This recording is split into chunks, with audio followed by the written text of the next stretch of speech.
มาติดตามข่าวต่อมากลุ่มคนร้ายประกอบอาวุธได้บุกโจมตีสังหารนักท่องเที่ยวประเทศอินเดียเสียชีวิตแล้ว26คนที่เทือกเขาหิมาลัย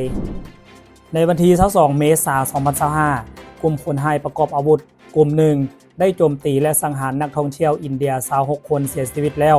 อยู่เมืองปาฮากรัมฮอมพูไบซาลันเทือกเขาหิมาลัยรัฐจอมมูและเนียของประเทศอินเดียหลังจากเหตุการณ์โจมตีนี้อินเดียได้กล่าวหาปากีสถานว่าเป็นผู้อยู่เบื้องหลังในการโจมตีดังกล่าวฝ่ายปากีสถานได้ปฏิเสธว่าบ่มีส่วนผัวพันใดๆในการโจมตีครั้งนี้และกล่าวว่ามีข้อมูลที่เชื่อถือได้ว่าอินเดียตั้งใจทำการโจมตีทางทหารและจะตอบโต้คืนถ้าหากอินเดียได้บุกรุกรานมาก่อนในขณะนั้นเมื่อวานนี้ทั้งกองทัพปากีสถานได้เผยแพร่รูปการซ้อมรบที่ประสบผลสำเร็จในการยิงลูกศรไฟขีปนาวุธจากหน้าดินขึ้นไประยะ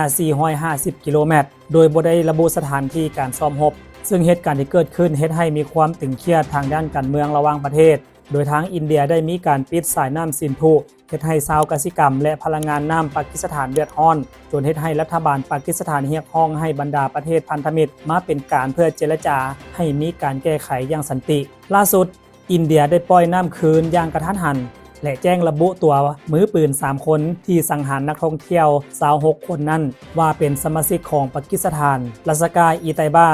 จะนำจับให้ได้ค้นหาให้ทั่วทุกขอบโลกนี้มาลงโทษให้ได้